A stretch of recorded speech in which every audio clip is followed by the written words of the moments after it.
Hello and Merry Christmas, ladies and gentlemen. Welcome to another review here on Pez of the Mind. I am James Phoenix. With me is Chris the Mole. Hello. And today we are going to be doing a double whammy review. But this first one, we're going to start off by taking a look at the 2011 holiday classic, Arthur Christmas. And I'd like to thank Bull for recommending this movie because I had not watched this prior to now, and this is a really good movie. Yeah, I didn't have the right film, but I hope no one would notice. Okay, then. Close enough. Well, yeah, so Arthur Christmas, this is a great cast. James Santa McAvoy. feet. What? Santa feet. Son of a nutcracker. With lights. Work. Light up. There we go. Santa feet and Street Fire. Nice.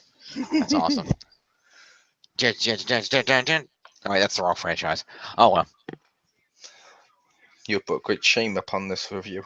I But have. yeah, Arthur Christmas, like you said, great cast. Yeah, great. Including James McAvoy. Hugh Laurie. Yes, indeed. Hugh Laurie playing Steve right here. This guy. Yep. This is Take James this off. McAvoy. Of course, Jim Take that off Broadbent for the playing. review. What's that? Oh, I yeah. said to the people watching, I'm going to take that off for the review because it's a little tight with the headphones on. Yeah, I can imagine. I have a hat too. I didn't put it on. Oh, well. So, should I put the other hat on? I thought we were saving that for the other review. I'm not going to be on video. Oh, right. Good point. And I'm But yes, kidding, it made a cameo. Yeah, Bill Nighy as the retired Grand Santa, Jim Broadbent as current Santa, and Imelda Staunton as Mrs. Claus. A great voice cast, and just a great premise. It's also made by the people who make Wallace and Gromit. Is It's it? worth Oh, noting okay. this is the first CGI film they've done that's a completely new style because they did Flushed Away, but they tried to mimic the Claymation CGI style, yeah. Yeah, they had the same Wallace and Gromit mouths and stuff. Yeah. And I don't just mean claymation; I mean their animation too, because not all clay models have the Wallace and Gromit cheeks. True.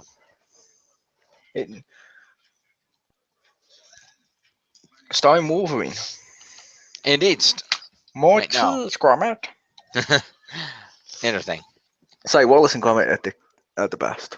They are. Like, you can get so much emotion out of a penguin putting a glove on, like that railway track as he's laying the stuff, and it's all done by hand. How the hell could they do that? That's But yeah, amazing. and they did something cool with this one. Mm-hmm. Most stories of Santa, basically, for people watching, is Santa's the Santa. He's omnipotent. He's the big magical cheese, what I want to say. This one's not. This one's sort of like a successor of Santa's, sort of like the Pope, where one Santa dies or goes into retirement and another Santa steps forward, and each one updates their technology to explain how they're getting more and more stuff out there. Like, you got the old man Santa, the grandpa is the traditional Santa with the sled and on Dancer, on Prancer.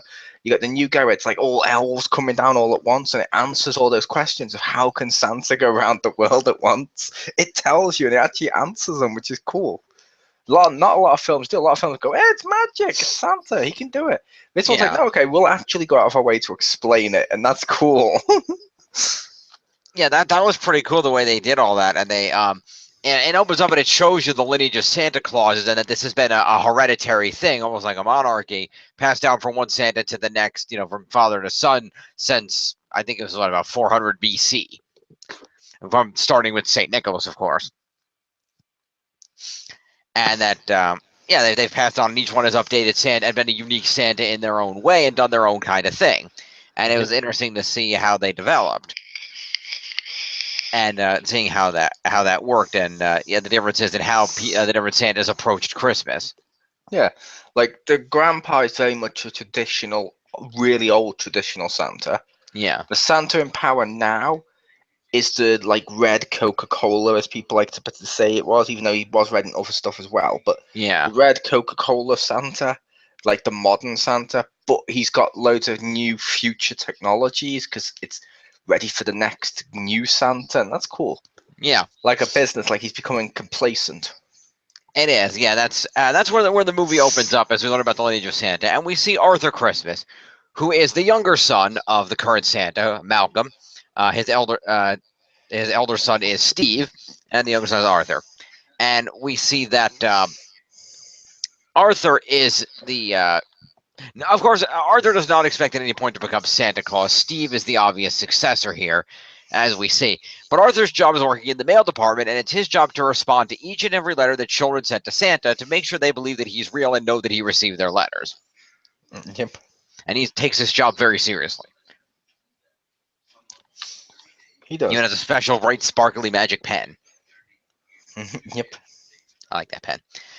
Anyway, so we see how Christmas goes about in the modern day and age, and that's that Santa himself is on a gigantic 1 mile wide sleigh called SC1 with an army of elves that drop down, do all kinds of preparation, and handle 90% of the work for him. Which that scene's just awesome. Where they Yeah. all come down like military force, like Yeah. stealth. And stuff like And it's cool how the sleigh comes overhead because the sleigh has a stealth on the bottom of it. It looks like the night sky, so nobody notices it's up there, despite it being this giant mile wide flying thing. yeah. Even though, if you look at the shape of the spaceship as it is, Mhm. let's face it, it's basically a spaceship flying craft thing. Yeah. It's still got the traditional sleigh-like shape to it, Yeah. which is kind of cool. That was fun.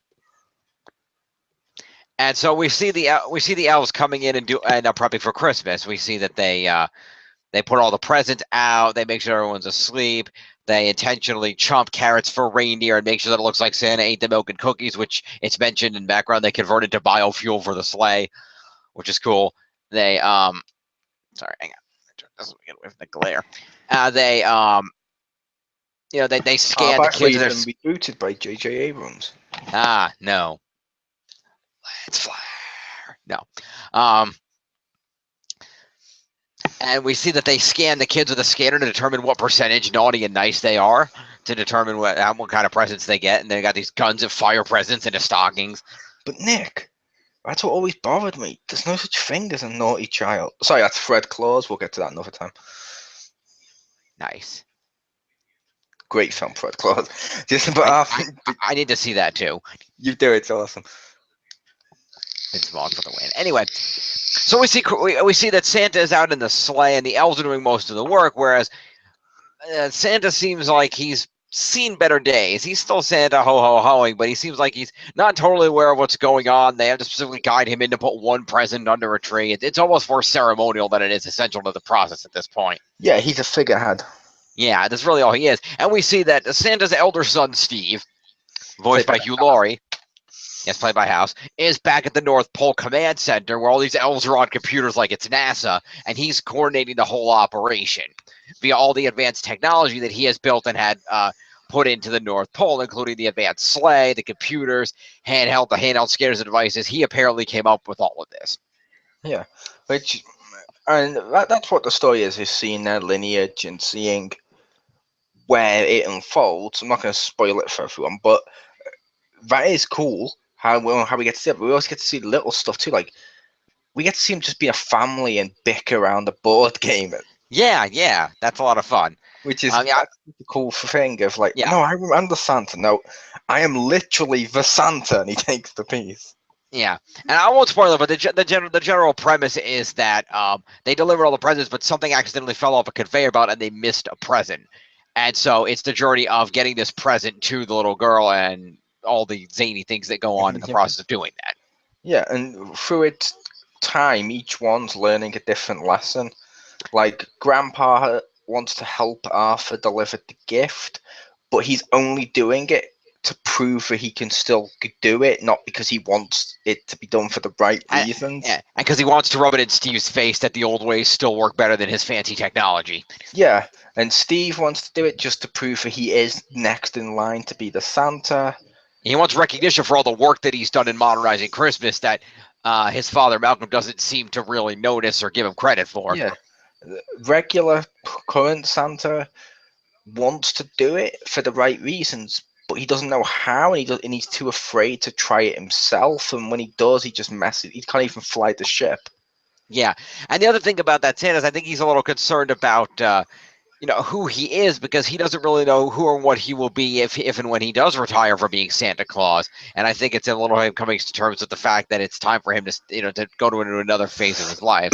Yeah, like Steve's was like when he finds out about the present, he's like, well, to be fair, it's like a 0 whatever the hell number they list off. It's like really small percentage of kids are out present. Yeah, That's a great it's one out of like marginal. 2 billion kids.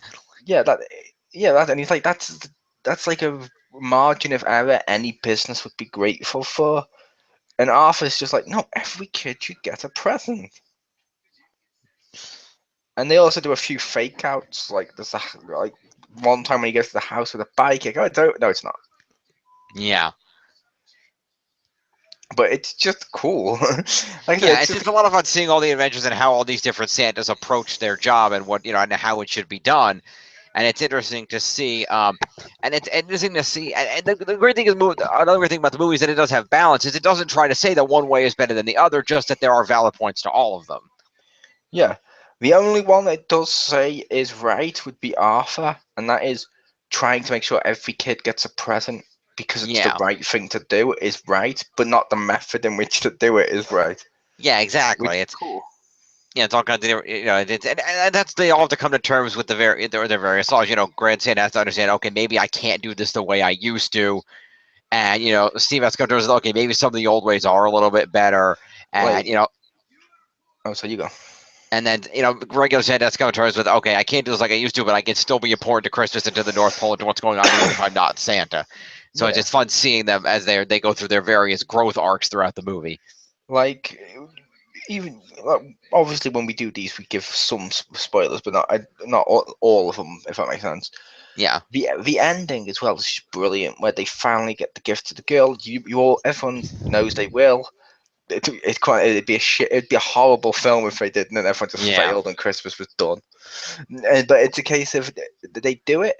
But then you have that moment when Arthur's just watching them as everyone else is leaving, and they're like, "What? You're not going to what?" He's like, "I've never actually seen it," and they all watch and just feel the joy when the kid does it. yeah. And but when Santa's like, "Oh, maybe she was right. Maybe it was delivered by Santa," which was cool, but I will admit was kind of shit. Mm, That's my one problem is the end, that one little ending. mm-hmm. Just because whether or not you agree with any of the methods or anything like that, Steve's done his job for him for so long, has actually earned this promotion, and Santa just hands it over to the other one straight away. Like, ugly, they should have made them work together, because that way you would have had the business sense and the fortitude to do this correctly, as like Steve was doing, Mm-hmm. with the moral balance that Arthur would bring to it. They would be a better Santa together. Well, I think that's kind of what they did. Is they didn't call Steve Santa, but they made him executive COO North Pole operation. So he was still running the operation. He got a big fancy chair with an espresso machine, Yeah, it and was, but he wanted to be Santa, so it would have been cool to make him still give but him but that thing. It's sort of like because I know people like to use wrestling references all the time. It's like if a WWE wrestler really wants to be world champion, like no, it's okay, have the Intercontinental. Yeah, but I think it's wrong. I think that the arc of Steve is supposed to be that he never really wanted to be Santa. It was shown that he wasn't particularly very good at it, and he didn't really understand what it took to be Santa to the children. He just wanted the recognition for all the work that he was doing, and putting toward Christmas. And I think he enjoyed the fact that he got to still stay behind the scenes and not have to directly deal with the children and all that, but still got recognition in his fancy title of being in charge of the North Pole. So he still got the recognition he was looking for. I think that's what he really wanted all along. Probably, but the film did go out of his way multiple times to show him constantly wanting to be Santa, like even arguing about the peace because he wants to be Santa. Mm, Which, like I said, you could go either way with that. It's not a massive deal breaker. Every yeah. film has flaws. That was just Oh my yeah. one tiny flaw. Yeah, but it's just a great movie, and you feel all the emotion between the characters, and there's a lot of great moments in this where it starts off with like that mystical, spirit of Christmas feeling, and then they blindside you with a joke you didn't see coming, so it kind of like a juxtaposition. And Yep. the one that sticks out in my mind is when Grand Santa starts naming the reindeer. Yep. That was hilarious. And he just forgets them. It's like Dasher, Dancer, Prancer, uh, Bambi, John, you with the And you. you and you. Yeah, and at the end when they do the post-film Yeah, the credits what happened to underneath, everybody cutscenes. Yeah, and they actually list and the reindeers on Prancer, Dancer, you and you at the yeah. bottom. It's just like, They why? did. That was great. Uh, which yeah, it's just a great Christmas film. It's cool. It looks good with the CGI. Yeah. It doesn't try to be more than it should, like the Jim Carrey Nightmare Before Christmas. No, not Nightmare Before Christmas. Christmas So that Carol. would have been a very interesting movie. Yeah, the Jim Carrey A Christmas Carol, where Carol. Yeah, that it was tries to that. look realistic, but then it also tries to include 3D and all that to the point. Because don't get me wrong, 3D is good, but if you watch it now, that film is completely dated because it's going out of its way to include 3D big jump out stuff like skateboarding across the rooftops for the simple reason 3D is a new thing at the Yeah. time, which it's not now. So it's No, that'll but make it last longer because it has that like Incredibles action figure look to it. yeah. Although I will admit, honestly, when I did see that Jim Carrey Chris Carroll in the theater, that 3D was amazing at the time. Yeah, when I watched it, I didn't like that film. Not that the Only film wasn't because very good. The 3D just looked really good. see, the 3D for me, it looked good, but but the second it happened, it hurt the film for me because I'm like, and no, it's a Christmas Carol. We don't need him to be skateboarding. You've gone out your way to make him look so traditional and capture that moment, and then you've done this. Yeah. Why? Why? It's just weird because we didn't need to see him skateboard because like and some of the other stuff because without that stuff, it's a great film. It's like Muppets Christmas Carol didn't even have to do that stuff. No. Like to put this in reference, Muppets Christmas Carol, if you watch it, Miss Piggy is toned all the way back to fit this movie, Hmm. not the movie fitting her. Mm. Which is what they really tried to do with that one. Where, which, like I said, that's what this does well. Is it has the 3D, it's like the action figure look. Yeah. It's got the great story, the timelessness, and by making it more futuristic with the spaceship as well, it doesn't date itself suddenly. Yeah. So that's cool. It means it's going to last longer while also being very modern. That's kind of cool. Yeah, that's it. It was a really great movie, and the fact they were able to balance all the different aspects of Christmas, and at the same time get that message across that it's about the spirit of the holidays and doing what's right for the kids and for each other, not necessarily about how you do it or exactly who does it. Yeah. So, yeah, this is. I definitely recommend this movie. This has got to be at least a 90 to 95. I mean, this is a great movie, and you should go watch this. Yep, I'd give that a firm buy. I like that film. Yeah, that's a great movie. And yeah, and to be honest, I didn't actually look at the voice cast until after I watched the movie, and then I went back and I was like, wait, oh my god, I know all these people. Hmm. But they did a great job. Plus on top of that, you just can't top coming over the end credits where the voice of Grand Santa Bill Nye he sings "Make Someone Happy." That is awesome. Yep. That is his second best Christmas song. Is it? Love Actually. Haven't seen it. Literally, he plays like an old rocker, Mm. and basically what he does in that when he's playing the old rocker guy is he's basically like, okay, yeah. Now what we did is we replaced the word love with Christmas, and then they play that love is all around me, but it's Christmas is all around me. And Yeah. so the feeling grows. If you really love Christmas, come on and let it snow. And you're like, oh god, oh god. And the song, it's so horribly, I don't know what you'd call it, but so horribly commercial, but in doing so, captures everything about Christmas. Christmas, yeah. It's so wonderful. Where you're like, yeah, most Christmas songs, if you replace the word Christmas with love, you would probably just get love song, Yeah. and it works. But yes, Arthur Yep. Christmas, thumbs up. Totally. So go check out Arthur Christmas. You'll be glad you did. And stay tuned coming up shortly for our final Christmas review, The Polar Express. Yep. See you then.